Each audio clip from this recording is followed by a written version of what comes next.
Nana and Poppy accidentally booked a spring break party cruise. Uh-oh, here we go. Please consider subscribing so you don't miss out on any of our adventures. Excited for our cruise, we got to the cruise port early. A little too early, as we needed to wait in the queuing area before we could board. But since we had booked a guaranteed junior suite, we had priority boarding, so the security process was quick and painless, and the waiting area had refreshments.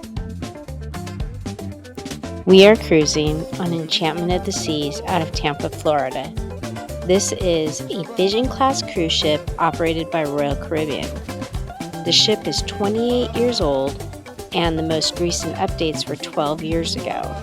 Enchantment is the fourth smallest and third oldest ship in Royal Caribbean's fleet. Since this is an old ship, there are no water slides, no flow rider, no zip lines, and no ice skating rink. We were sure the crowd would also be older, and this suited these two grandparents as we were looking forward to a quiet, relaxing cruise.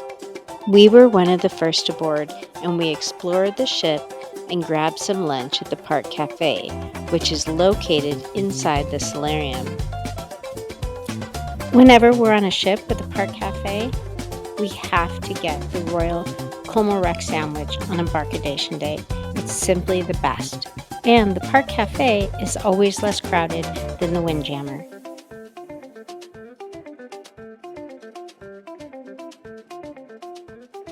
We did head to the Windjammer, which is the main buffet on this ship, just to check it out, and it was packed.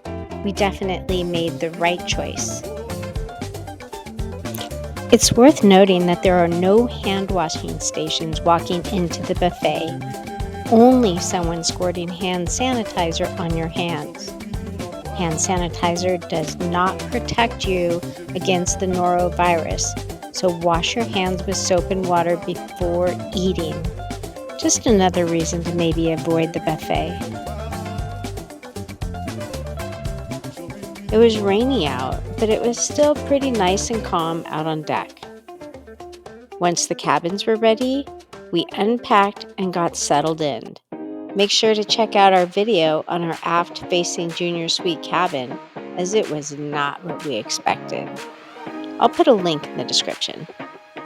We headed up to the top deck for the sail-away party, and that's when we realized this was not your ordinary cruise. The crowd was younger, hotter, and much better dancers than the usual cruisers. Nana and Poppy had been dropped into a spring break party out on the open seas.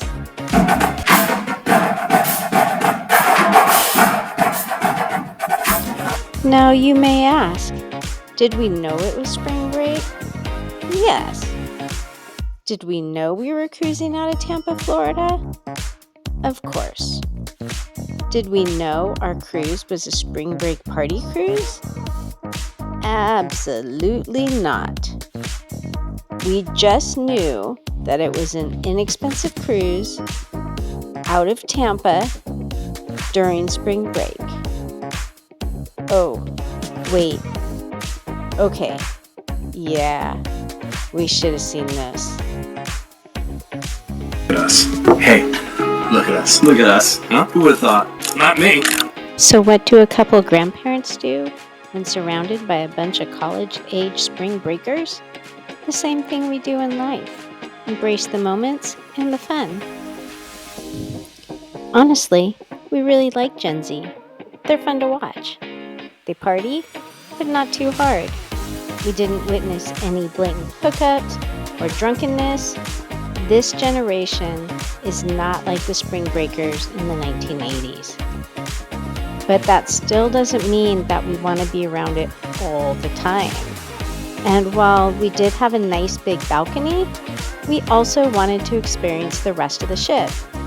So initially we were concerned that because the ship was older and smaller, it would be difficult to escape the party crowd. but it wasn't. The solarium was never crowded, and you could always find a quiet place along the top decks. There were also plenty of quiet areas inside the ship as well.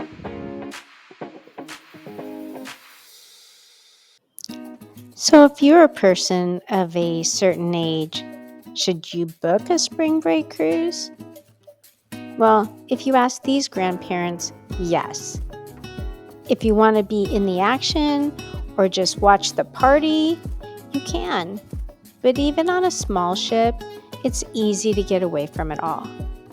We've already booked a Cabo overnight cruise for spring break of next year.